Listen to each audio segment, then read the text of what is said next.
A very good afternoon, everybody. Welcome again to very special Friday Drinks. Today it's, well, we're close enough to summer, but we do have we have a doctor in the house. You know, Doc, Murugumamvura. Ish, we're preparing for Friday. We start off with water. Then maybe go into tea. Okay, Yeah. and then afterwards? That's it. If my kids don't convince me to do a cordial with popcorn when we're watching a movie, I stick to water. Well, we certainly are desecrating Rufaro's bar, and we have no qualms whatsoever about it. But thank you very much, Doc, for joining us. But before we do that, I'm going to have soda water and mazoe, and you will have your I'll have my water. It's getting really hot, eh? I think summer it's here. It is. The temperatures are high, 30 degrees today. Unbelievable. Yeah. But you've got a report that's just come out. But before we do that, you're an indigenous NGO. Yes. And you actually started an NGO. And that's actually quite enterprising of you. It's called CVO. Mm-hmm. Maybe you just want to give us a bit of background about yourself and why you started this NGO. Yeah, thanks, Tinashe, and thanks for having me. I think it's a long story, but let me cut it short. In 2013 into 2015, we wrote a book called Beyond the Crisis, Prospects for Zimbabwe's Transformation. It was just a bunch of us. At that time, I was working for a Pan-African funding organization. I was based in Dakar, Senegal. Came to Zim, put together a number of scholars who have just finished their PhDs. We're just looking at what would happen if there was change in the politics. We're not so sure what would change, but we're more interested in just saying, let's put together a set of ideas. So fast forward to 2017, with a new government that is promising everything under the sun, we thought it was the right time to set up a center that can, on the one hand, analyze, introspect on what this government is doing, but also mobilize citizen agency around, on the one hand, responding to what the government is doing, but also being a partner in co-creating the Zimbabwe that we want. Wow. And I still want to zero in on this because I think that's actually phenomenal, just an indigenous NGO, because in our worldview, what we've come to understand about NGOs, it's usually the Western NGOs that set up here in Zim. So it's good to hear and it's good to know that we do have local indigenous NGOs that have, Zimbabweans who are interested in what's actually happening in Zimbabwe. Sure. So can you just walk through that journey of actually starting an NGO? Because, our audience might actually be interested in starting their own NGOs. Okay, no, that's fine. So I've always been in what you may call the NGO space. I was, soon after my master's, I was working for what was then the African Institute for Agrarian Studies, also started by one of Zimbabwe's finest academics, the late Professor Sam Moyo. Mm-hmm. Now it's called the Sam Moyo Africa Institute for Agrarian Studies. Okay. Focused again on researching around the land and agrarian questions in Zimbabwe, but with a broader Pan-African focus. So I've always worked in that space, and I sort of knew the tools of the trade.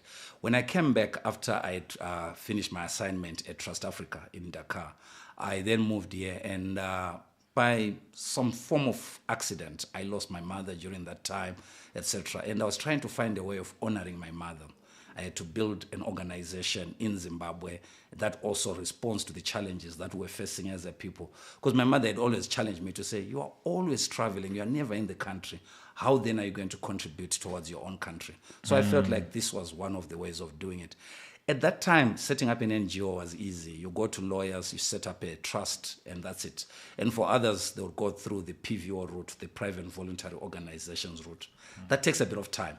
But I'm told that the laws are changing. There is a bill that is in place that may actually make sure that all non-profits, as we know them, NGOs that are either into service delivery, research like we do, or other intermediary services are going to register under one law, which is the bill that is under consideration in government right now, which is called the Private Voluntary Organizations Bill, which tries to build upon the existing act that sort of governs that sector. So it may be that in the future it will be tougher, but when I set up Severe Institute, it was straightforward. I just had to look for trustees, we set it up, and we had to look for resources. We started off with our own resources. As we were doing the work, we began to get traction. And I'm proud to say that our first set of donors were local. Local businesses came to support us. They made sure that we had an office, we could pay rent, they made sure we had furniture, and we could carry out research. Okay, so Sivio is your mother's name. Sivio are my mother's two names. So I combine them. I've always tried to avoid going the route of saying African something or Zimbabwean something, because you So never know with the cliche. future, right? Because you may find yourself, like now, Sivio is no longer just a local institution. Okay. We are working across the continent, and we're also beginning to get traction in terms of this tracking work that we're going to discuss in Latin America. So we may find ourselves having an office in Argentina. We already have an office in the US. We have an office in South Africa. We're opening an office in Malawi soon. So the expansion, it becomes easier because it's severe. Imagine if I had said Zimbabwe something, then I would be saying, oh, I need to change everywhere I'm going. So we try to make sure that we're country or region neutral in terms of our branding. Wow. And so you talked about the funding. Where is the funding primarily coming from? So initially it was local businesses Local we businesses, were supporting. yeah, Okay. local That's good, businesses, yeah. local foundations. You'll be surprised. There's an ecosystem of philanthropy in the country, not as pronounced, but because I'm a scholar of philanthropy first. So because I was studying and I wrote about philanthropy in Zimbabwe, and I've helped quite a number of high net worth individuals in establishing their own foundations. So we got money from a well-established foundation who prefer to remain anonymous. Okay. Then we helped set up one of our board members, who's a high net worth individual here.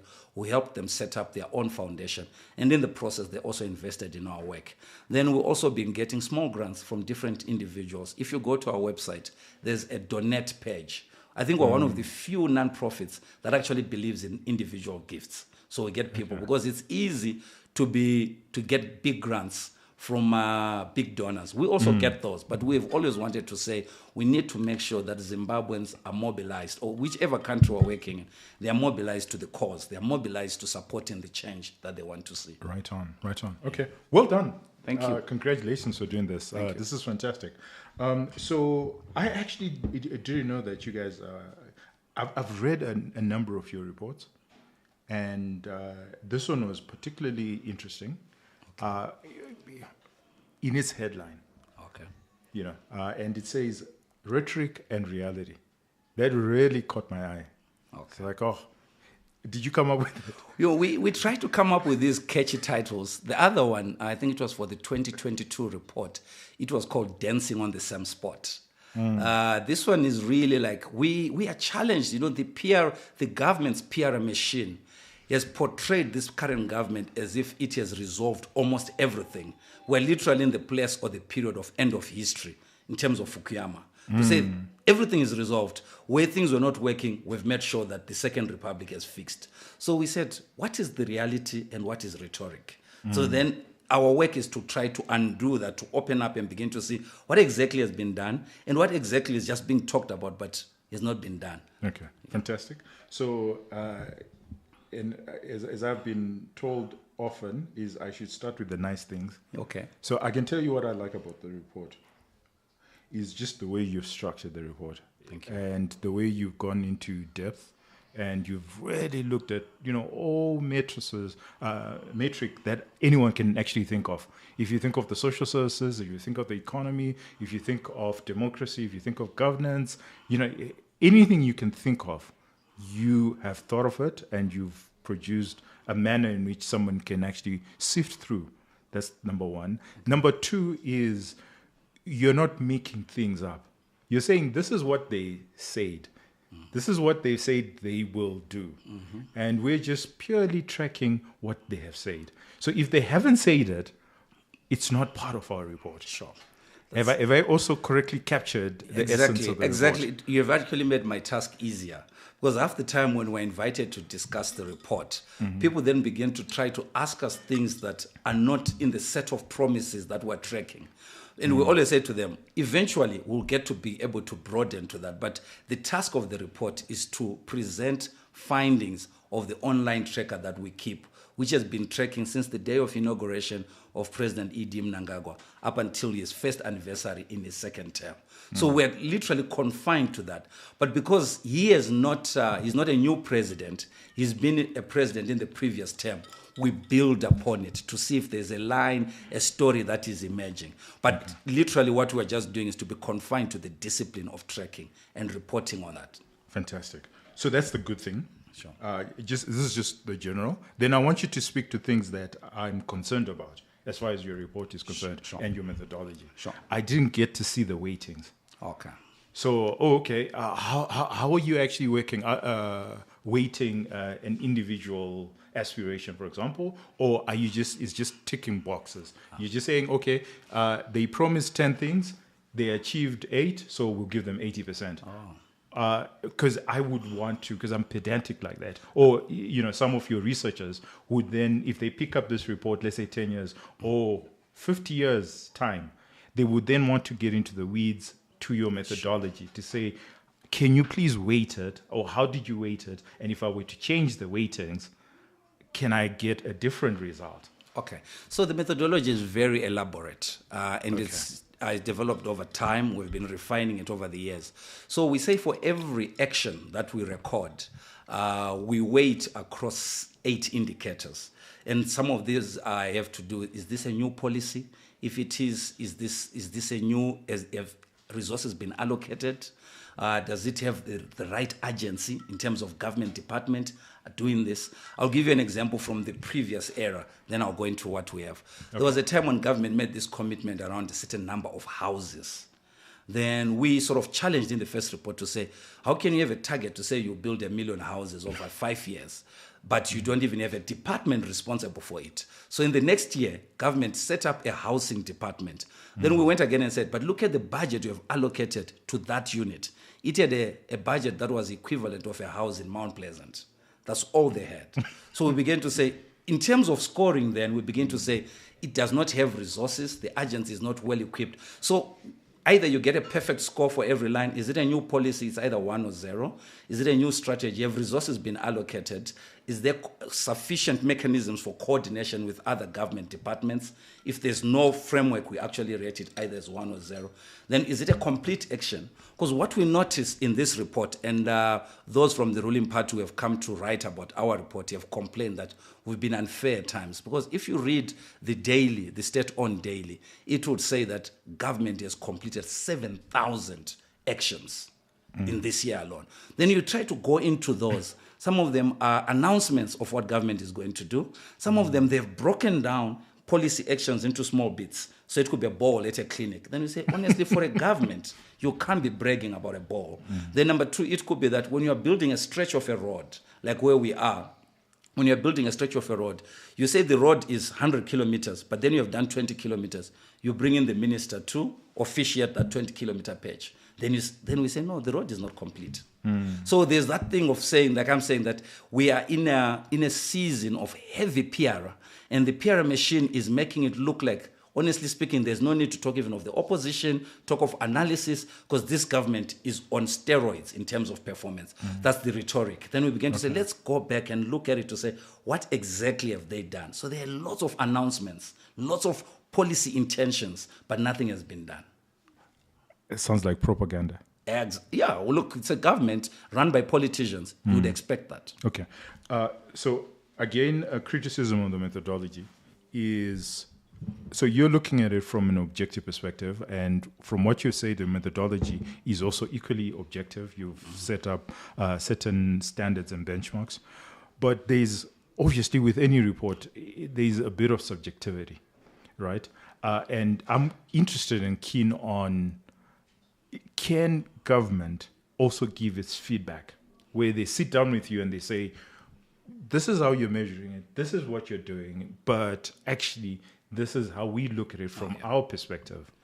Yeah, I think that would be the best form of response from government. Okay. When we did our last report, we got a government spokesperson, comes to our office, we sit through, we discuss, because they'd already dismissed us in media, etc. So we showed them our methods.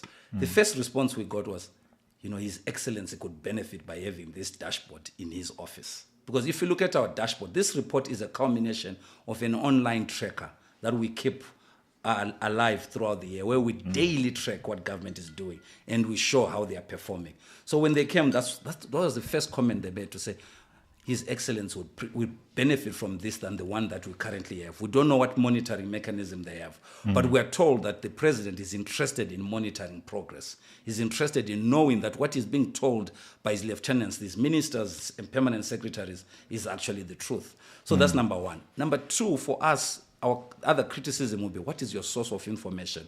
We have made sure, and we've actually benefited from government itself. You will notice that under this government, under President Mnangagwa, after every cabinet meeting, there is a press conference, and they actually issue a report on what cabinet discussed and what has been accomplished. So that has been sort of our primary our treasure trove in terms of tracking, getting information from government. And when it comes to media houses, we then try to do triangulation. We get from the state-owned, and we try to look at what independent dailies and weeklies are saying, so that we triangulate the data. But the cabinet reports are very important, because if you notice the cabinet reports, when the ministers are reporting to the president, they're actually stating what they've done, etc. That's what we then keep, and that's how we use to track. Isn't that a problem of self-reporting?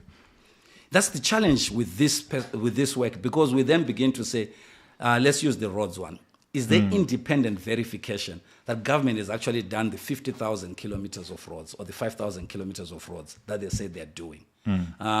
We don't have independent verification. We've tried to use satellite imaging, etc., but we've not been that good. So the challenge really is to say, when government reports on this, like the data that we have around food production, people are beginning to query that data, but we say that we also look at FAO. FAO has got the similar data. So it's just challenges about, is government misleading people? That would be a bigger problem if government is not reporting on the truth. Because as we're tracking them, we want them to say, this is what they have done. So you're essentially tracking the rhetoric? We're tracking the rhetoric and trying to open it up to say, what is rhetoric, what is reality? Okay, all right, okay. Yeah. I think what I'm getting from you, and I hope this, especially to your funders, is that you are actually playing a very good role in terms of monitoring and evaluation. And if the funding was there, then you could provide that independent assessment. Maybe not in Zimbabwe because of whatever constraint, but I think governments across Africa would benefit from this because there's a lot of self-reporting across Africa. Exactly. Yeah. Exactly. So there are two things, in fact, three things. Number one, I would say it's not the donors we should worry about. It's actually the Zimbabwean citizens, because I think that's our primary audience, that Zimbabwean citizens are using this information. Because when we set up CVO, the idea was always to support those at the front lines of change, to say, colleagues who are engaged in advocacy, do they have enough information to use to engage government? So we think this report then helps. Sector by sector, you can look at what government promised and what they've done. Then you can actually develop an advocacy campaign. So I think that's number one. Then number two, we are already tracking in Malawi, in Zambia, and soon we'll be tracking in South Africa and tracking in Ghana and Botswana too. Wow. Because a funding partner came and said, we like what you're doing, and is there a hypothesis around it? He said, we want to understand how governments convert the electoral promises they make into policy actions. That's the basis. But also the question is, does democracy work? Because that's electoral democracies that we're tracking. Then others said, no, the democracies are of different levels. If you look at Malawi and Zambia, they have gone through a regime change. There's a new political party in power. So does changing a political party mean anything? So we're tracking Malawi and we're tracking Zimbabwe, we're tracking Zambia as well.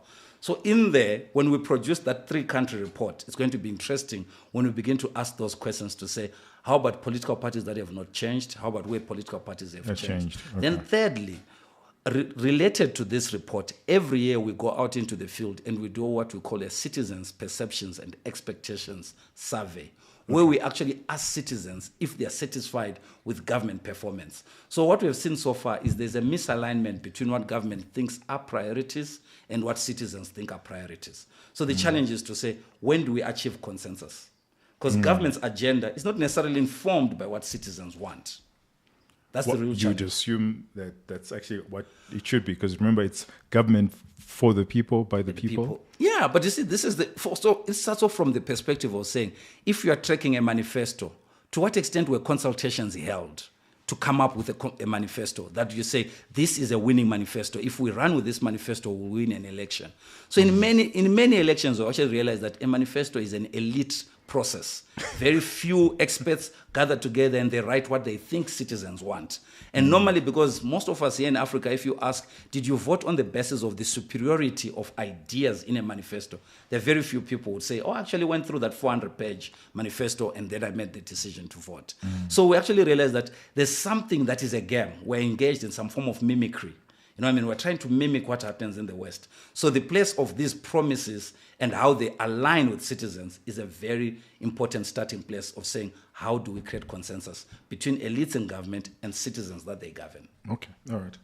Well, you've done very well. You're very good at the rhetoric bit.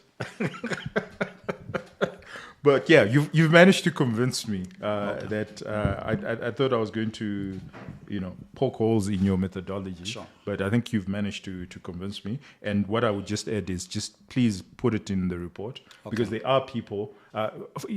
What you don't realize is 50 years to come, your report is actually going to be very, very useful because then I can change maybe your weightings for my own assessment over a period of time, and scholars would enjoy it because this is good quality work that you're doing. So, having done that, we've talked about the baselining, we've talked about background information. What I want to understand is because again on methodology, but just let's speak to it. Your RUG rating. Okay. So what you do is you've done your methodology, you've done your weightings, but what you sort of give us is it red, amber, green. Yeah. That's the language that you're using. Yeah. Why is that language important in your report and not like because other reports will just give us an index and say it's 1 point or 2 or whatever it is. But you've gone a little bit further and actually say, green, red, and amber. It's part of ongoing efforts of making the report palatable to a broader audience. If I was speaking to a room with political scientists and economists, if that was the primary audience of the report, we would not do the reg. But so the reg is a new addition to the report. The previous 5 reports, we didn't do the reg. But we felt like, how do you communicate quickly to people to say, red flag? Nothing has happened. Maybe there's a policy. They've promised that they will do something. Maybe they've just made an announcement. But on the ground, there's nothing happening. So when you say red, people may understand. Say, oh, red. That gets our attention. They say, there's nothing happening. Then amber is like, oh, there are certain things. The minister announced something. You cut the ribbon. Maybe they even brought shovels. They acted like they're starting to build a school. But we have not really seen it progress. So that's amber. To say they've started, but nothing is really happening. And given that we are measuring the first year of the second term, you would expect many promises to be the amber zone, that they have started something, but they are not yet ready to, they have not yet completed. So ideally, there should be very few promises that are in the green zone, because green is saying, fantastic, work has begun, it's complete. Okay. Yeah. So having said that, going into the actual report, Sure. We start with the economy. Yeah. You actually gave them 56% and it's amber, which going back to what you've just explained to us, that means that they're actually on the right road. So again, let's contextualize. It's the promises that they've made and what they're actually doing on the ground or how they are self-reporting on the ground. They are actually, as far as the economy is concerned, they are amber. And they're at 56%, which is the highest they've received actually on... Or in terms of scoring. In terms of scoring. Yeah, it's, and in the last report, I think it was the lowest. So it's actually been very dramatic, the turnaround, and I'll explain why. The first one, I think, so you notice that within economy, we have many other subcategories. We have employment creation, we have domestic resource mobilization, and many other categories within economy. So if you look at employment creation, we rated them at 0. That there is no strategy, job creation 0. There's no, the last strategy on employment, I think was 2012, the last government strategy. And this is very interesting because across all African countries, we are not finding employment strategies. People think that employment will happen as an after effect or trickle-down economics, etc. So that we notice that they are not going out there to say, oh, we're going to do employment. But where they score highly is domestic resource mobilization.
Declaration says and what we are actually doing. Best practice. Can you just speak to that and looking at agriculture, health, and education before we get into Okay, the so green? I think health is supposed to be 20%. Sorry, education is supposed to be 20%. Then health is supposed to be 15%. Then agriculture is supposed to be 10%. I think during the late Minister Shiri's time, he was getting more than 15, 18% for Yes. agriculture. Yeah. Then since then, the allocation towards agriculture has been collapsing.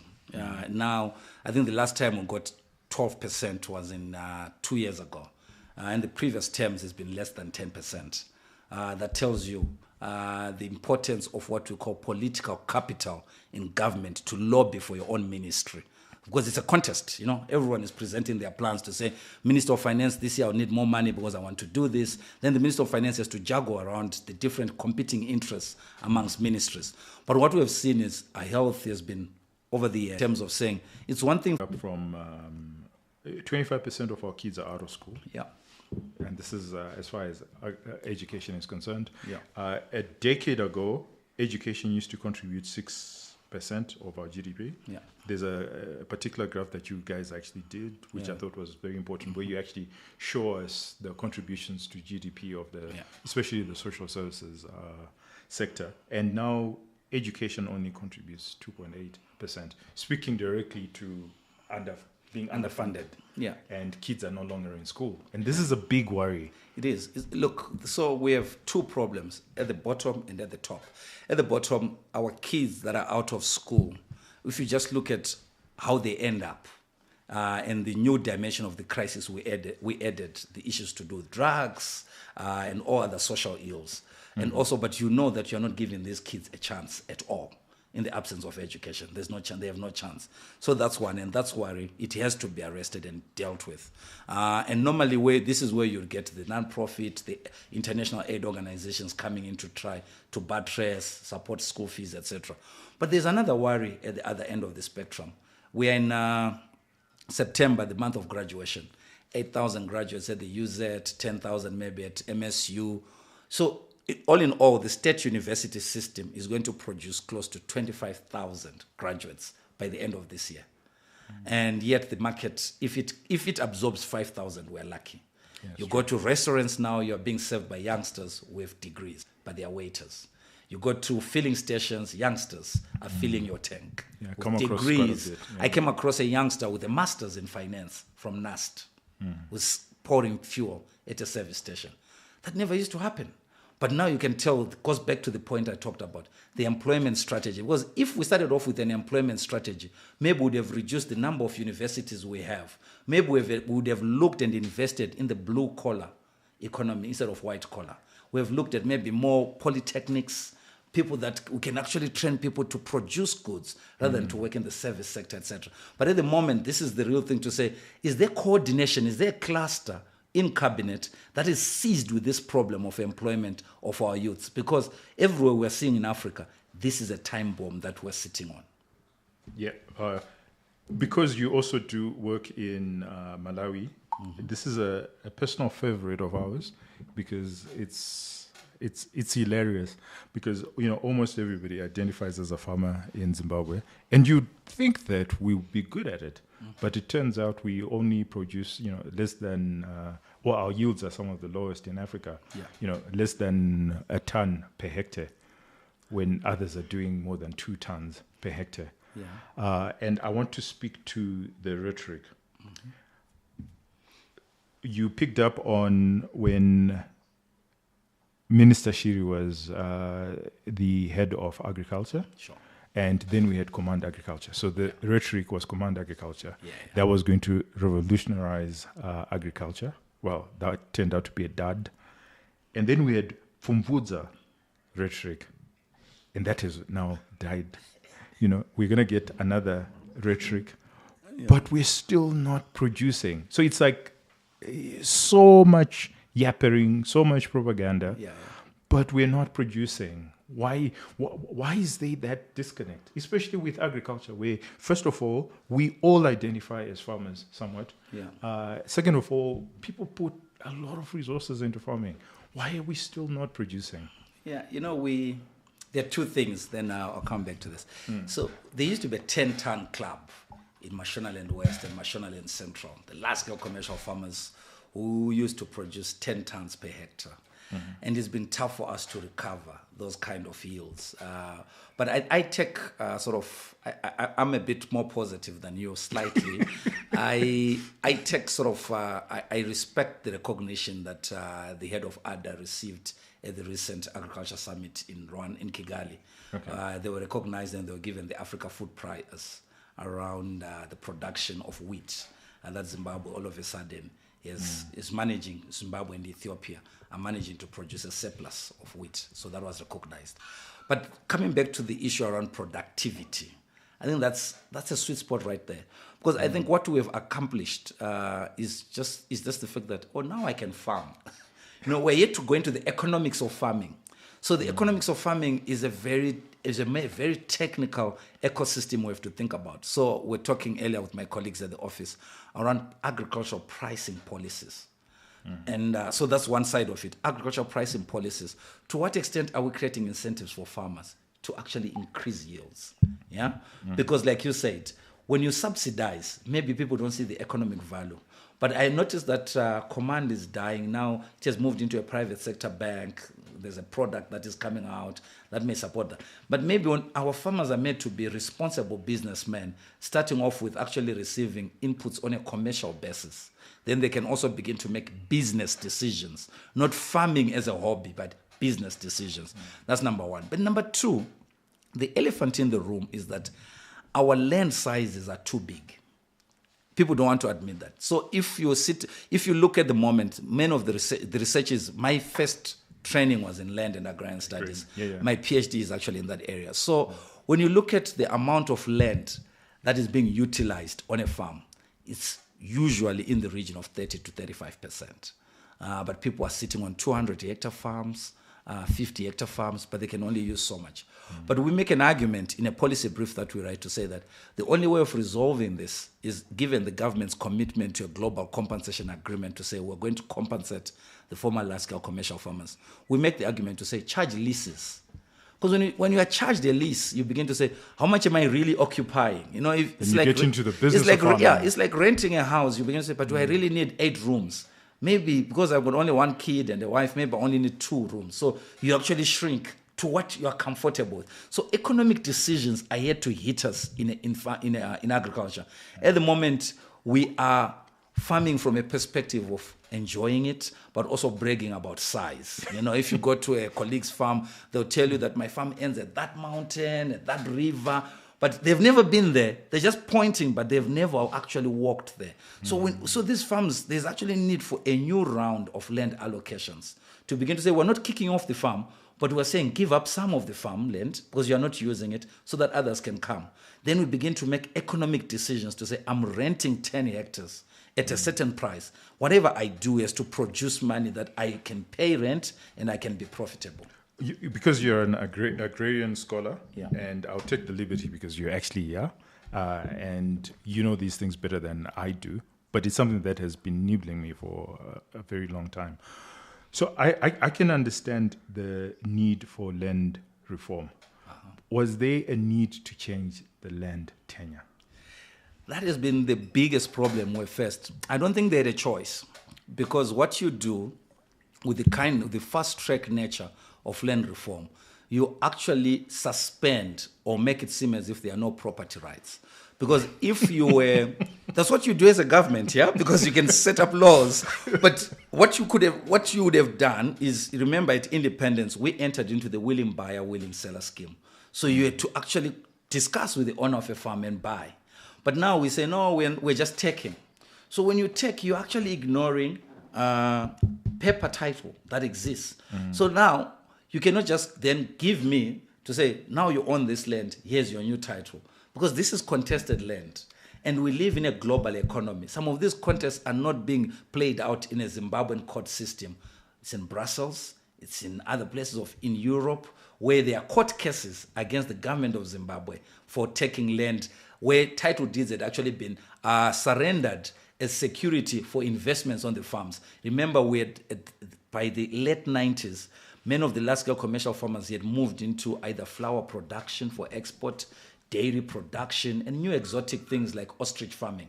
And all those were capital-intensive activities. So they borrowed, because government had issued some of them with a certificate of no present interest to say, we're not going to take this land, so somebody can borrow against it. But then they went ahead and reversed all that during the Jambanja period. But now to undo all that, I think government is cognizant that they can't issue title until they fix it. So people have come out to say, why are we paying these white settlers, whatever. But it's actually an attempt to sanitize this thing, because it's messy.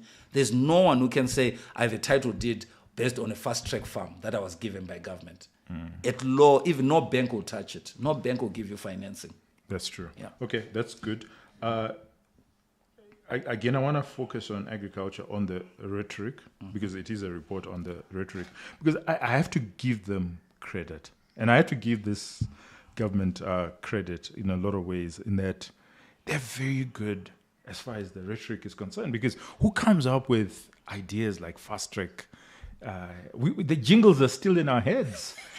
Who comes up with Pfumvudza? I mean, I didn't even know what Pfumvudza was, but now I can sing the song. Oh, good. Who comes up with Command Agriculture? It's like they've got an entire propaganda machinery that says, okay, we're going to push Command Agriculture. It doesn't matter whether it succeeds or not, but you have to give it to them. They're very good at just pushing the propaganda.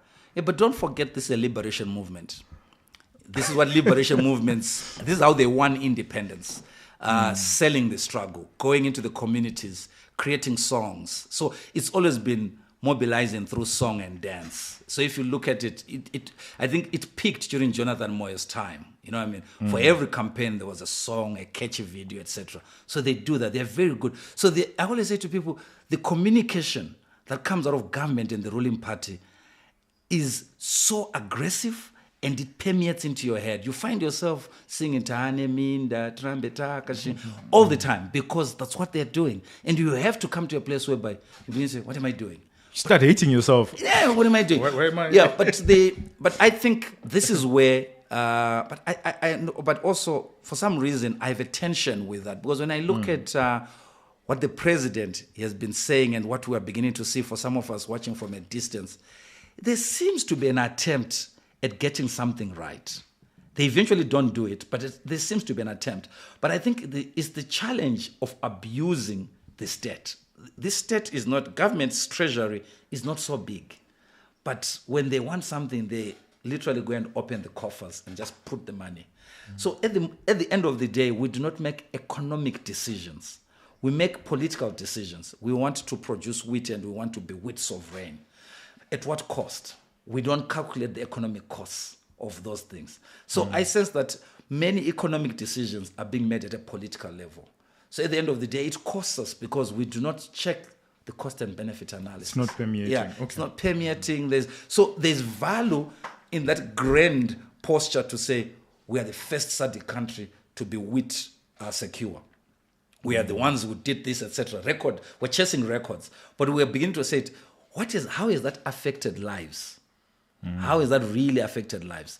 And now, if you look at SADC was a big show. We really ran around to make sure that that 2-day event was a big show. But how much money did it cost us? Couldn't we put some of it to hospitals, etc.?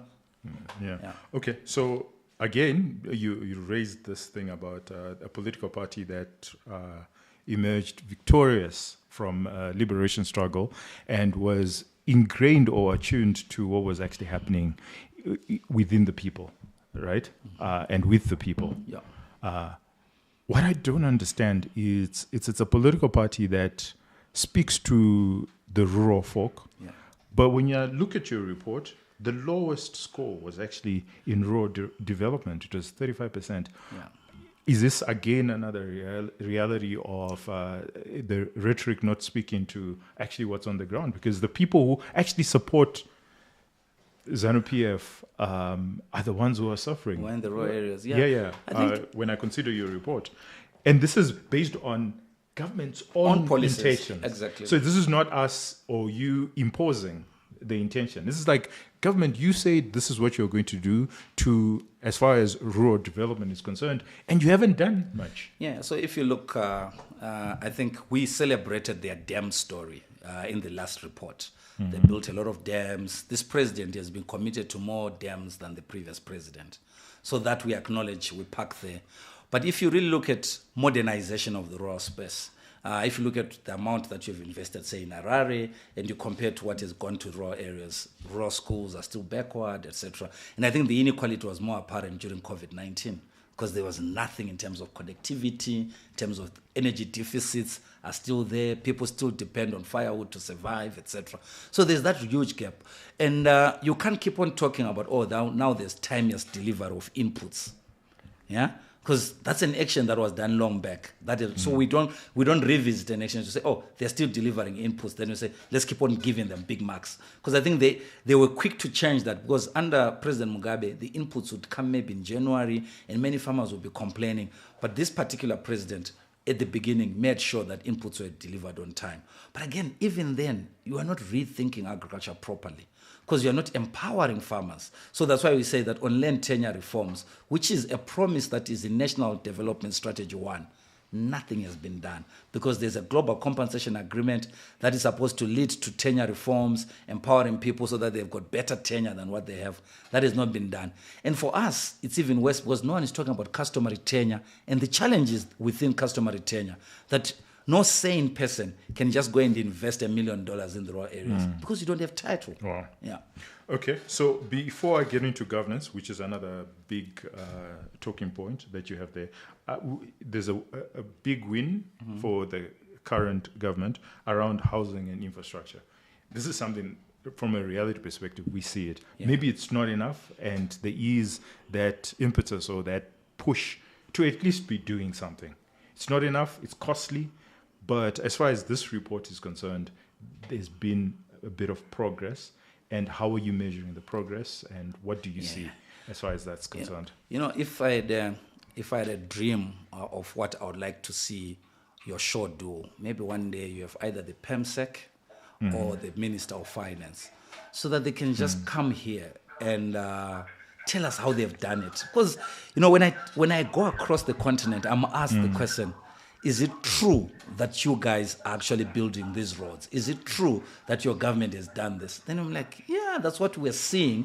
But the challenge that we have, and me and other journalists, is the saying that we need to understand the cost of doing roads, the cost of infrastructure. To what extent is it optimal? To what extent are we not actually, by celebrating infrastructure, also not celebrating corruption? The building of a very small political party connected elite that benefits from these tenders, because it looks like it's only 4 or 5 companies. It's not really so broad-based in terms of who gets to participate. Either it's roads, it's bridges, it's dams, or it's housing projects. It looks like it's a very small. So I think it's a missed opportunity by government to begin to say, if you're really going to open up the economic cake, bring in many entrepreneurs, local and even international. But we can measure them. And in your report, you do talk about corruption, right? Yeah. So we can measure them harshly as far as corruption is concerned. Yeah. But could we say that at least there's some effort? Oh, yeah, definitely. That's why I'm saying that for me, when I look at it, it's like, wow, how are we doing this? Because for years, what we have had, and even under the previous president, it was like it's impossible to do anything because we're under sanctions. Okay. But now, under the same conditions, we're finding ourselves modernizing Harare. For some of us who live in Harare, we're benefiting from the roads, no doubt. And even highways are being done. So there's something that is there. It's just that, like I said, maybe the minister one day will explain to us how he did it, how he's been managing to do this, because it's definitely something that is worth celebrating. Okay. Then I want to understand order of priority, because as you're speaking, that's the thing that's coming to my mind, that couldn't they spend, was this the best way of spending the money? Could they not have spent the money in hospitals and social services where the need is actually huge? Whereas when you look at roads, private sector could have done that. So how does government, I'm not in government, I've never been in government, but you assess governments. How do governments prioritize certain actions and not other actions? Okay, so when we So I'll start off with our citizens' perceptions and expectations surveys. When we ask citizens to rank what should be government's top priority, infrastructure projects come number 6, number 7, or number 8 over the years. So they've never been at the top, but health delivery is always part of the top 2. Yeah, it's either affordable prices, creation of employment, or health as a top priority over the years. So it tells us that citizens are concerned about the state of health delivery in this country. It's a life and death issue. Many people will tell you how they lost a relative because something was not there, the hospital, etc. So for us, it's not to say, oh, you should have foregone infrastructure. But the question is, could you balance it out? Could you make sure that essential drugs are in hospital? Could you make sure that you retain qualified and experienced staff? Could you make sure that there are incentives that are being offered to health practitioners? Just as a balance, because at the moment it looks like they've totally neglected health. But we must give them credit. There's some new cancer machines that came in Mpilo and Parenya 2 years, I think it's a year or so ago. So there's certain projects that come in. So it's like touch and go. But we're talking about transformation of the sector. Wow. Okay. So then the big issue is around governance, which, again, if you read through what's it called, the Chisano Abesina policy, they the 3 pillars. They look at the farm compensation, they look at the economy, and they look at governance as a pillar. Yeah. And you raise serious issue on governance. On corruption, I would have thought they would have scored even lower. But because it's negative stories, from Vudza, it's very difficult to find a negative story around Vudza. Okay. The negative story around Vudza would be around the cost and the subsidy. That's the negative story. But the idea itself, right, it's very difficult to find negative story around it. But when you look at corruption, whether it's state media or it's there's just so much noise around it, and everybody's against it. So I want to know how you conceive and how the assessment is what, 45%? 45%, yeah. And it's not in the red. Yeah, it's not in the red. I think maybe at a point beyond rhetoric, there's something that says we need to save or to clean our face to the public. This thing has gone for too long. We see abrasive behaviors on social media, people bragging about how close they are to power, etc.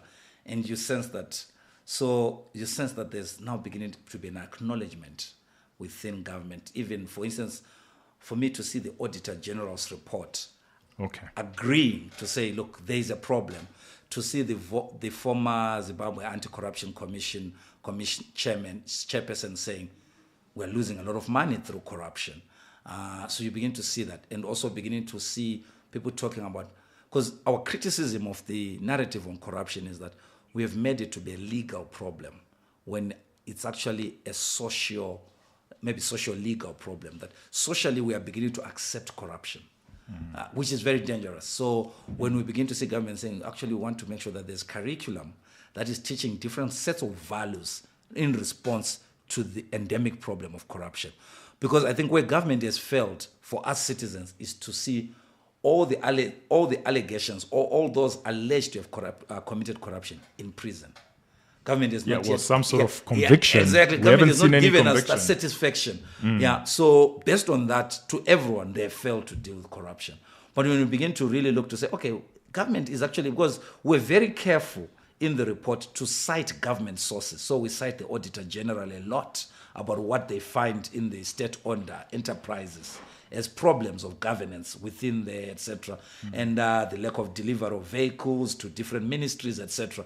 So these are not things that are figments of our imagination, but these are things that are verifiable, etc. So there is a real problem, And 40-something% may sound like, oh, maybe this is high. But I think, again, the discipline of tracking is to say, is government looking like they're seized with this problem? Okay. What are the actions they've taken? Another interesting one, as far as governance is concerned, is the international re-engagement, where you actually give them a pass, although it's amber, on 56%. Speak to that and your thoughts around government's efforts to re-engage. It starts off with that initiative you made reference to, Chisano and Adesina. Government actually convening people who are respected globally to say, help us sanitize the image, going and engaging with the Paris Club of Lenders, and to begin to say, how do we talk about debt rescheduling, etc. So these are ongoing efforts to begin to say, we're not closing the door, we're actually trying. And to begin to, if you look at the number of missions that this government has taken to try to sort of attract people, to say we are here, we're trying to attract people to come and do stuff. And also we're beginning to see others also come to Zimbabwe, trying to hear our story, etc., etc. So you can see that there's ongoing efforts on that part. If they won, I'm not so sure. But we seem to have unlocked new friendships. They're not countries that I would like to invite, but we seem to have unlocked, we seem to have unlocked a lot of Eastern countries that are coming, which also says something about maybe the ideology at play, or also the realization that maybe the West has closed doors unfairly, we can move somewhere else, which again... Well, outside of America, I would say the British are also very friendly now. Very friendly. Certainly EU is more friendly than it was its posture with the previous regime. So we see that. And I think for me it's an ongoing game. And some of these things are actually outside of the control of government, except maybe for meeting the conditions. Was where we've been asked to say, what would you recommend? To say, look, there's no way you can treat a government that feels victimized by the international system just to come back and say, here's a stick, go and behave like this. Also offer carrots on the table to say, here are incentives for re-engagement. If you follow these things, because we realize that in a lot of issues, especially amongst the European countries, the land issue remains an elephant in the room, because their governments, their banks, and the people from their countries were banned. So unless we make sure, especially when we talk about the Germans, talking to the Netherlands, Denmark and others, the banks, Belgium, the banks had really opened up to this large-scale commercial farming sector. They were lending. So there's a lot of money that was lost through fast track. Well, the contradiction for me, especially as far as re-engagement is concerned, because you've spoken how the EU or some of the Western governments have sort of, allowed the re-engagement to be more positive than before. But what we've now seen, because the EU is no longer as vigilant as it was, or is now on friendly terms with the current government, your report actually tells us that it has cost us because we don't have that stick. Yeah. When you look at Justice for All, you score it, 0%. Yeah. The assessment is actually, this is quite scathing. Actually. Should be negative. Yeah. So because there's no one now who is... Yeah. If you look at the EU or the British, outside of America, for example, is because, citizens are afraid of speaking out. Because we've lost allies. Yes, exactly. Yeah. And the EU is not speaking out because they've chosen to have a soft approach to the current government. And the consequence of that is Justice for All is affected and heavily compromised. Do you want to speak to that? I think let's understand that this is a playing field for international diplomacy, Zimbabwe and many other third world countries. So if you look at the strategy of the US, EU, is to counter China. That's one of the strategies, to really make sure that you are countering or sort of inhibiting the growing influence of China in Africa. So even some of the demands you would make in the previous era, you actually find yourself sort of disciplining yourself to say, you know what, we can accommodate certain things. So you're very right, the tone has changed. And even the kinds of diplomats that are coming are not your rabble-rousers. They come and they engage. And they are now believing in what you may call, using Thabo Mbeki's language, quiet diplomacy. they're actually beginning to sort of engage at that level. So you don't find them issuing press statements condemning this. So actually, we're getting a lot of our allies, for some of us who are in activism, maybe in the House of Lords, Lord Orts and a few others, but not here. So that has changed. So, but I think it's not influenced necessarily by Harare, but it's influenced by global politics. Okay. This attempt of trying to say, how do you work? Because if you miss out, China is getting in. China is getting into securing these new green minerals that are required for the future. And there's that race around securing that. So I think we have to understand the changing relations from that perspective. So does that also then mean that opposition politics has to change with that realization? And I like what you say, because what you're saying about international relations is we are no longer a unipolar world, universe. It's now a multipolar universe. So these are just the natural demands or the dynamism of a multipolar universe. I think the opposition had for long depended on this. It was a crutch, that you get allies, they'll condemn Harare, they'll issue cables to say this is make sure there are punitive measures against.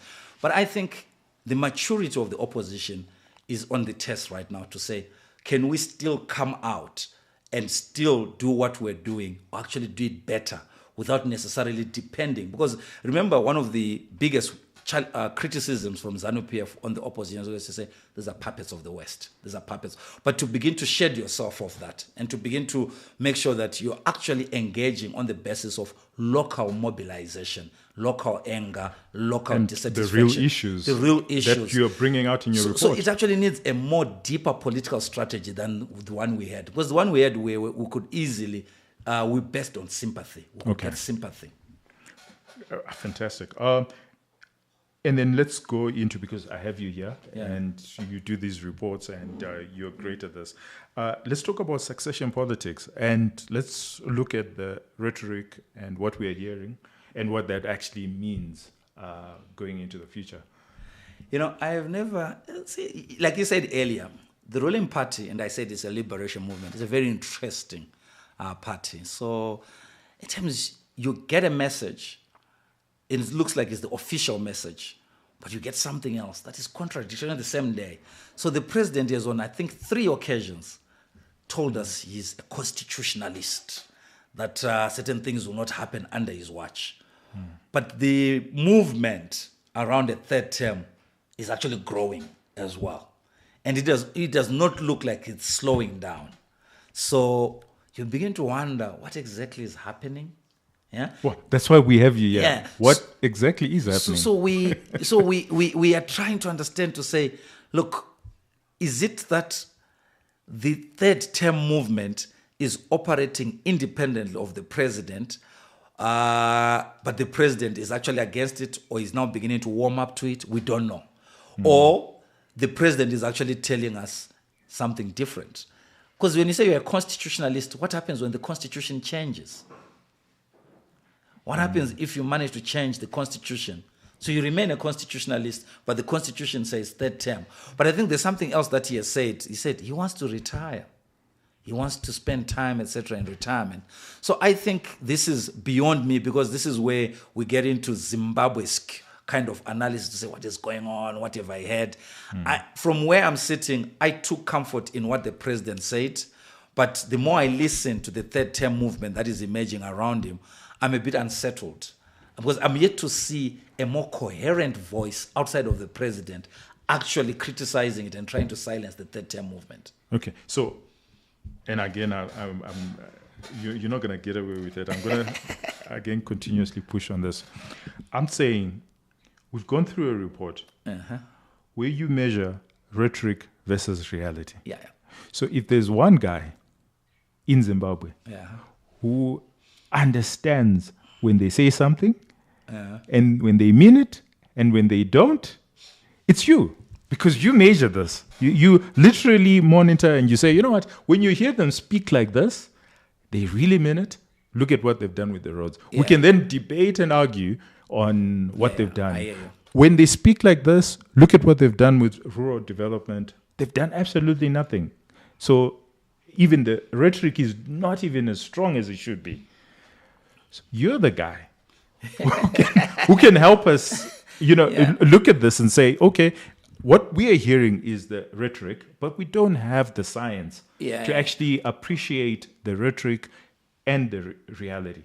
Would you say what's coming out of ZANU-PF, the rhetoric that's coming out of the ZANU-PF, would you say that has a high probability of happening or a low probability of becoming our reality? Okay, so let me take a step backward first and explain my understanding of ZANU-PF. ZANU-PF thrives in circumstances where there's no real opposition. That's when you actually begin to see ZANU-PF's true colors. Because when there's an opposition that is threatening its existence, ZANU-PF bands together. Regardless of their differences, regardless of any challenges, ZANU-PF bands together and becomes one coherent force just to crush the opposition. But ZANU-PF struggles in the face when there's no opposition to it. Then when we begin to see factional fights. So this is evidently part of factional fights. Okay. Yeah, that's number one. Okay. But I think it needs to be given time. It cannot be analyzed now. Okay. Because I think if there are factions, I think we'll see a response. So far, we have not seen a coherent response. It just looks like the president is the one that is silencing people who are saying they want him back. So we're going to, over time, because for me, what has been disappointing, exactly like I've always said this, we've just finished an election. We're now talking of beyond 2028. Why don't we focus on the program of work between now and 2028? Doc, phenomenal. Rhetoric versus reality. Guys, you need to pick up the report. It's very informative, very useful. How many do we get this in a year? We do one report per year on the performance. Then we do a report on what citizens expect or how citizens are satisfied with their government. Yeah, I I found it very informative, very interesting, very useful in how it feeds into our economic reports. I've already started quoting your report in my own reports. That's just how powerful it is, because I think that's a missing link that we certainly need. And I wish you all the success. Thank you very much. Thank you very much for coming by. Here. Yeah. Drinks way. Cheers. Cheers.